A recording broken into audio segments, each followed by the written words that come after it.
Good morning. Good morning. Thank you all so much for coming. I'm honored to see this many people here this early for the first speaking time slot of the day. So proud of all of you guys after the week that I've had. Took a lot to get here. Maybe I'm alone in that one, but I'm sure everyone's totally awake, right? Ready to go. Woohoo! I'm sure that many of you are probably here just because you saw the word sex or sexual right in the middle of the program guide, right? Yeah, I see you back there. We gotta raise some hands right there. I mean, that's probably kind of a new one for this kind of expo, right? But let's be honest about sex. People are crazy about it.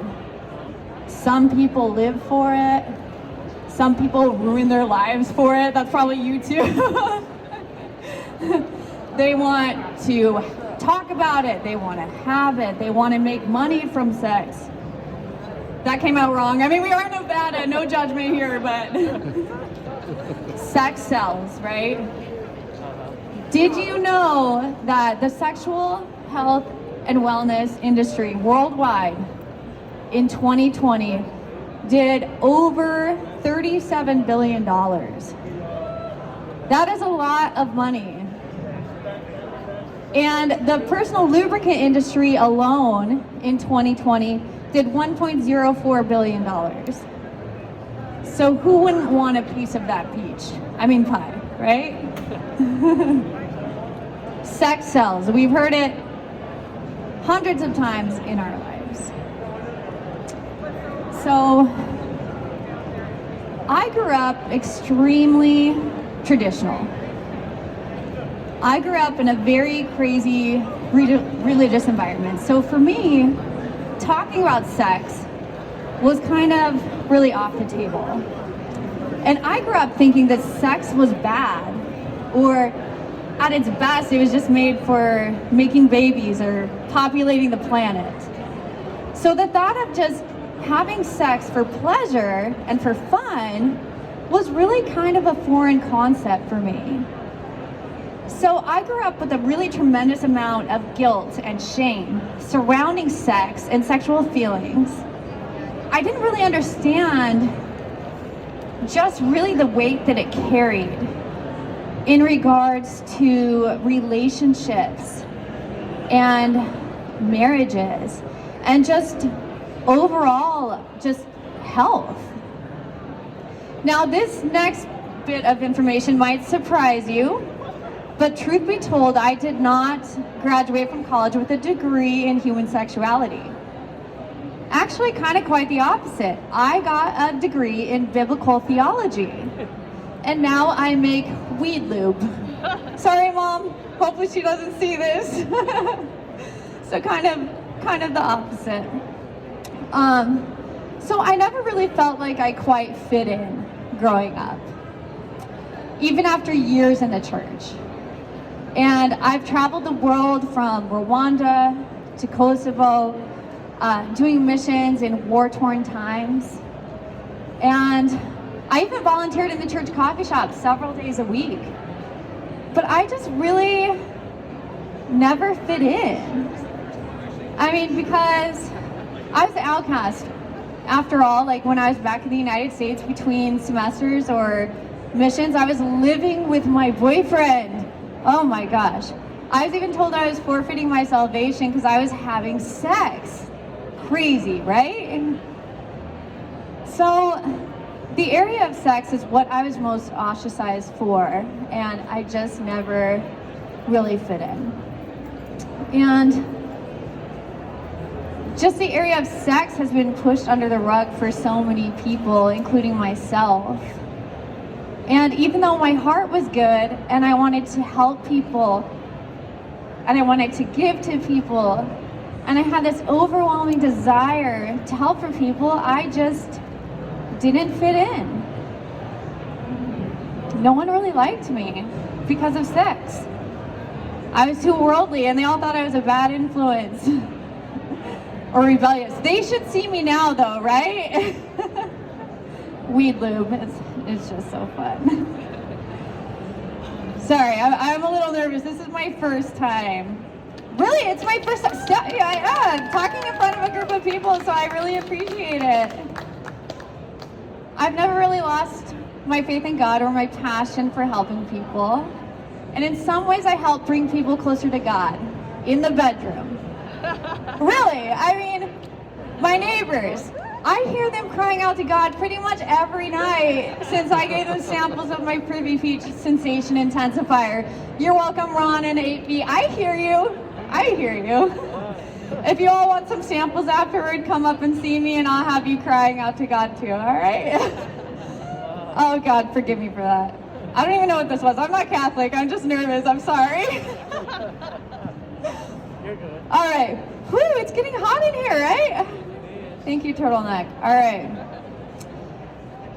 Enough about me. I just wanted to kind of relay a little bit about my background and the amount of personal growth and transformation it took to get me to this place where I am today.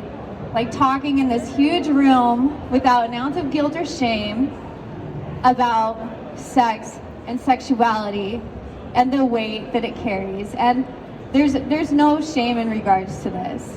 And I might sometimes turn red saying words like orgasm or anal butter, aka the Coco Jumbo. You know it back there. I can assure you that there really is no shame in the message that I'm bringing you today. And that message is not just about cannabis for sexual health and wellness. It's about women's voices being heard. And it's about women's sexual health issues and their pain and their discomfort just being brought to light after years and years of suppression and not having their voices be heard. I spent years and years with my sexual health issues being pushed under the rug. I know that I was joking around earlier when I said about sex bringing you closer to God, but in reality, there's truth to it. Because in a lot of ways, sex and intimacy, it's such an instrumental part of healthy and thriving relationships. It can be the make it and break it piece in relationships, in marriages. There are many divorces that occur because of sexual health issues, and whether it's like lack of desire, which is a lot, or maybe it is issues with pain. And I don't care what your religion is or your sexual orientation, there's no denying it that a healthy sex life is crucial to overall happiness. And maybe your sex life is a solo sex life. There's nothing wrong with that. I formulated my best-selling product, the CBD Intimate Oil, by myself, along with my chemist Dana, if she ever hears this, thank you. Used it alone, made sure that it worked, and found pleasure in the process. There's nothing wrong with that. But from a very personal experience, I can tell you that pain and discomfort and lack of sensation isn't good for you. It's not healthy. It gets in your head. It messes with your relationships.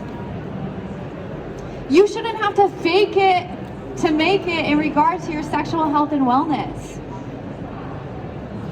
Did you know that 75% of women, 75%, experience pain or discomfort in the bedroom every single time they have sex? Or no, I'm sorry. At some point in their lives, 75%. But 30% of women experience some form of sexual discomfort or dysfunction every single time they have penetrative sex. That is a lot of discomfort and pain and sexual issues that aren't talked about for women. I mean, the statistics are really staggering. Yet there's little to nothing that's being done about it. And I don't know why, but it still surprises me so often where people are like, what do you mean pain during sex? Particularly men, but sometimes women. But 75% is a lot. And so rather than being frustrated when people say, what do you mean pain during sex? I've made it my mission to educate people, which is how common this issue really is. So generally the next question people ask after they find out how common pain is during sex is, well, what is it that causes pain during sex? I mean, maybe it's just way too much sex on a long beach vacation. I've been there, luckily. I mean, hopefully some of you have. But there's also a short and simple answer to this, and it's inflammation. So nearly all pain or discomfort during sex is caused from some form of inflammation. I mean, the issues are really numerous. Childbirth, that's probably one of the most common. I mean, have you seen the size of a baby's head? Like, yeah, it's not fun. Whose mom's here? I mean, good job, moms. Menopause. Menopause causes thinning of the vaginal walls, and vaginas can atrophy, and it kind of limits the ability for the body to make its own lubrication on its own or enough, so it can be really uncomfortable. Endometriosis, like, that's a major form of inflammation. And it can have even the strongest of women on the floor, just in tears for hours and hours and days on end. And it's extremely common. Vaginismus, that's another one, and that's when the vaginal muscles, they can contract so tightly that you can't even put a tampon or a finger inside. And I'm sorry, that's really graphic, but the reality of it's all around us. And nobody talks about it because it's embarrassing. There's so many other issues, but my personal issue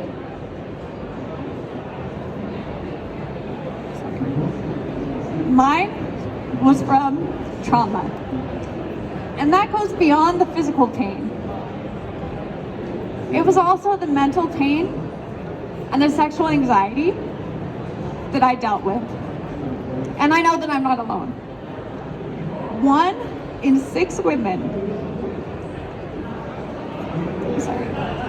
have been a survivor of rape or attempted rape in their lifetimes. So looking around this room, according to those numbers, what that means to me is that some of you sitting here are with me on this. And us women and some men deal with the effects for years or even lifetimes. And while today is not the day for me to go into the particulars of what happened to me, I felt that it was purposeful to mention my background, to really give you a deep understanding of my why. And the physical injuries that I sustained from what happened to me would completely destroy my sex life. It would wreak havoc on my mental health for years. And I remember just sobbing in the bathroom almost every time I had sex with my ex because the pain was just too much for me. If you can just imagine the kind of effect that that has on a relationship between two people, not being able to have sex without pain, it's not fun for anyone. And I mentioned earlier my background and how I grew up really traditional. So I was really shy, like even talking about sex to my doctor, it just seemed really uncomfortable for me, but I finally decided to go in and I explained to my doctor just the amount of pain that I was dealing with.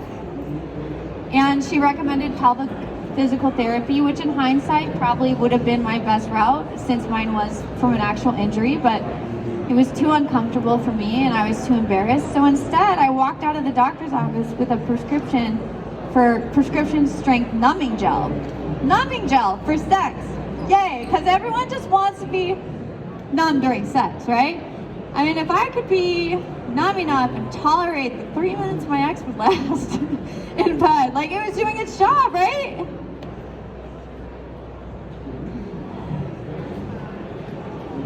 I mean, this is wrong. This is wrong, and it's a downright pathetic solution that's given to woman after woman, just having her issues being pushed under the rug. There's no advances being made in giving women the power to pleasure.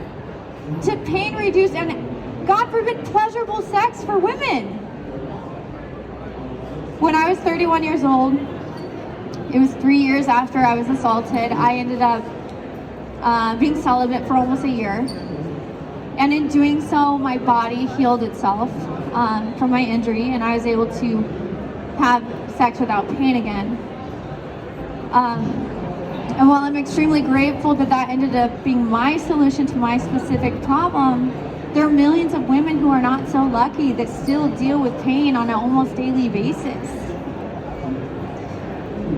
Thankfully, CBD was able to help me in regards to my sexual anxiety and I would just get in my head too much. So the CBD piece can still be beneficial for me in that regard. But this is really why Privy Peach was born. And I've always had an interest in the cannabis industry. I mean, I'm from Colorado.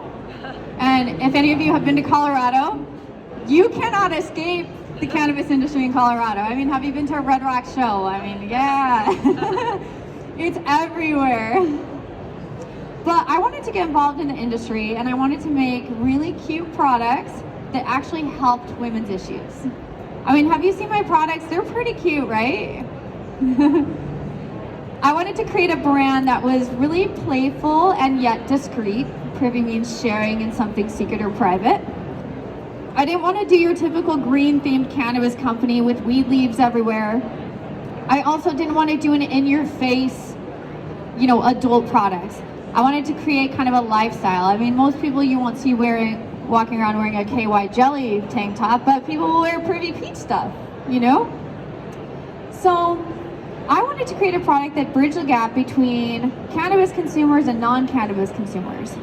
People who might traditionally be against marijuana because of the psychoactive effects, but might be looking for natural support for their issues. And I wanted to not just create a product, but a whole brand that really resonated with its followers. I wanted to create a brand that focused not just on sexual health and wellness, but also on mental health and self-care, like the bath bombs and the really feel-good bath and body line. And I wanted to create a social media platform that was uplifting and inspirational. So anytime they'd hop on, they might get a little boost. It wasn't just selling them something, just giving them a little pick-me-up. And so this strategy really helped me grow my brand quickly. And my social media following. All of my sales the first few years were all just from Instagram and unpaid advertising. And for any of you who are in the CBD space or cannabis space or in the adult space, the muzzle that's been put on us in regards to social media advertising, even private Facebook groups. I had a Facebook group of over 4,000 people shut down a couple weeks ago because there's just so much censorship involved. It sucks, but we're getting past it. Cannabis has long been studied for its anti-inflammatory benefits. So when I stumbled upon CBD, I was instantly intrigued by it. And then for those of you who don't know, CBD is a non-psychoactive, like it doesn't get you high, compound that's found in both marijuana and hemp. So molecularly it's the same. So the benefits are the same whether you derive it from marijuana or from hemp. And it's shown amazing promise in regards to its effect on pain and inflammation. And it's also shown a lot of promise in regards to its circulation boosting properties and increasing blood flow. So here we have a compound that's all natural, non-psychoactive, that helps quell inflammation and boost circulation and blood flow at the same time. You see where I'm going with this, right? This makes it an absolute home run ingredient in all kinds of topical products. Not just sexual health and wellness products, but also in skincare. And you've seen it in pain rubs and all of that. And people have been using cannabis products for thousands of years. You all know that. And it's really time for the mainstream banking system and credit card processing, politicians, and the FDA to get on board and catch up with it. And being able to create products that genuinely make a difference naturally is my #1 priority, and that's what I've been doing. And what Privy Peach has created, according to all the emails I've been getting from people, it's really saved marriages. It's restored hope in women that have chronic pain issues. And what we provide for women, it's not just a sex product, it's a whole life product. Because when your intimate life is intact, your whole life just feels more secure.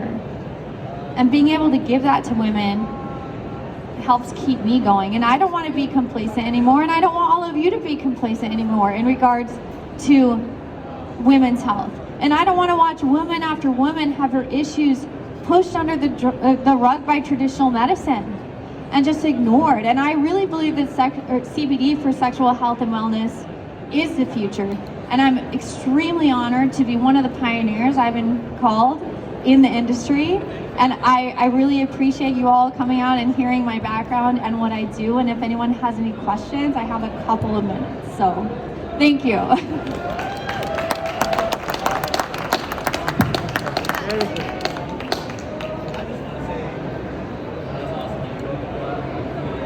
Say that too. It's awesome that you opened up and were able to speak about that. It's not easy to do, and I commend you for what you're doing. It's awesome.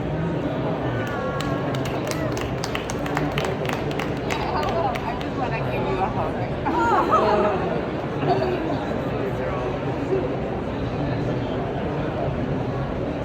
Does anyone have any other questions or anything? Yes. Talk about your process on finding a chemist, I think you said, to actually manufacture your product, and then how you kind of started branding it and going about that process in the beginning. Yeah. Okay, so my initial product, my original one, was a fairly basic kind of formulation. We've definitely stepped it up a notch. And Heather in the back, she's like, don't call me out right now. She's my current formulator, and our product right now, this one right here, is a finalist. There's 3 finalists for the Innovative Product of the Year at the expo. And apparently there are 450 applicants, and we are in the top 3. We'll find out today if we won. So this one took a lot of work. It took us about 2 years to formulate, because I wanted to have a condom compatible product. And as you know, CBD is an oil, so oil and water, oil degrades latex. So it took some time, and I was like, and also it can't have this and it can't have this, and she's like, can't. I'm like, nope. So we were able to eventually come up with a condom compatible product that was all natural, no propylene glycol, no glycerin, none of the gunky stuff. It's all plant-based and vegan. So we're really excited about this, and I really hope that we win the award. I think we might. I mean, 1 in 3 chances, and I mean, it's so cute, right? But anyway, so my initial chemist, who was out of Boulder, Colorado, she was an extraction guru. And I just basically wanted to make sure that I had enough CBD in the product to do what I wanted it to do. So we went through a few different kinds of batches, and I was like, okay, this feels perfect, because I didn't want to like put an excessive amount in. I didn't want to put too little. I've seen a lot of other products on the market that don't put enough CBD in to really do its job, and it's just kind of like snake oil. So I wanted something that really worked, and I knew if it worked for me, that it would work for other people, and I got a lot of really good feedback. So I don't know if that helps you on that side, but if you want to talk to a formulations expert, Heather back there, she's going to be at the booth. We're at 3027, so she can talk with that. And then you had questions on the brand, like, did you want to know how I came up with the name and stuff? So privy means sharing something secret or private, like, hey, that information's privy. And then peach just looks like a nice juicy little booty or something, so you know, that's basically how I came up with it. I knew I wanted something to do with peach, and then it just kind of like came together. No pun intended. Yes. I just wanted to ask a question about your challenges in payment processing. Can you describe that? Oh goodness, payment processing in the CBD industry is still a complete and utter shit show, and it's terrible. And banking, it's just unfair. It's messed up, and that's what I was saying earlier. It's time for them to get on board. Like the banking, it's ridiculous. Like CBD does not get you high. And if you're testing your products, like third-party testing and stuff, and you're under the legal limits, it's ridiculous. And I in the peak of my business, like a year and a half in, the company was doing absolutely fantastic, and I had my payment processing like ripped out from under me overnight. And then finally trying to find someone that was going to work with me, I finally found one, which was Square, but they didn't integrate with the website that I had because I was on Shopify. So I had to try to reconstruct my entire website, and in the process, my payments were on hold for like a month, so I wasn't able to bring in sales. I was trying to get people to pay me, but they weren't. And then I lost a lot of my search engine optimization that I had built into my other site. So honestly, I'm still recovering from that, and it's been over a year. So it's a nightmare, and unfortunately, I really don't have a good solution for you. I mean, Square's been seamless so far, but you never know with this industry. You have a solution for me? Oh, okay. Well, we can talk afterward then. Are there any other questions, or does anyone want samples of the erotic oil, the sensation intensifier? Wow. Y'all can come up here as soon as we close out. Are there any other questions before we wrap up? I know our time is almost up. Yes. Okay, so the approach with marketing and advertising, since you can't do paid advertising, it sucks, right? I mean, I've tried sneaking around the back end, opening more and more accounts, and then finally they have me down by my IP address or something like that. So getting creative and creating content on your social media that is not just always selling to them. So like I was saying earlier, something that's going to give them a little pick-me-up, so inspirational quotes. Word of mouth is a really big one as well. And having a product that genuinely works and helps people, I think is key. But also, even when you're not doing paid advertising, the Instagrams on Instagram and Facebook, they're pushing your content to 10%. Here's something actually important. So I've learned this recently, going through your followers and trying to clean out anything that looks like a bot, because yeah, it might look great that you have 15,000 followers, but if 5,000 of them are bots, anytime you do posts, it's going out to 10%. So going through, I've been doing that, like I try to get rid of a couple hundred followers a day. That way it's pushing your content to the right people. So more followers does not mean more engagement. So really keep an eye on who is following you too. Because if you have someone that follows your page and you can instantly tell they're not interested in your product, they have a bot following you, to remove them as a follower. That's going to help your engagement a lot. So that's probably the best advice in regards to the algorithm. Anything else? Booth number is 3027, right in that middle aisle. It's only like a couple stops away. You had a question? What do you think about the future? Do you think getting the politicians on board will help, or what do you think is next? Yeah, I think that getting involved in your local governments is probably a really good idea. So we have somewhat of an advantage for the few brands that are out there right now, just because it is so difficult. You see CBD brands go under all the time. It's always a new one, because it's hard to really keep going. So if you make relationships with your local people, that's going to help. Once everything is legalized, the floodgates are going to open, and all the little guys may be swallowed up or acquired, which wouldn't necessarily be a bad thing, but building those relationships in the meantime, people to help you out if you get in trouble with your local government or the FDA or whatever. Not that I've been there, but anyway. I feel bad. I feel like, okay, it's 11:29, so we got like 30 seconds left. Any other questions? Where can you buy Privy Peach? I was just gonna tell you that. I have a couple of my booth online, since it is CBD or hemp derived. You can buy it on my website at privypeach.com. Also lots of sex shops all around, and some vape shops, but mostly in adult stores right now, and then on my website is where you can buy my stuff. So, all right, thank you guys so much. I'll be up here for samples or questions if you want to come see me.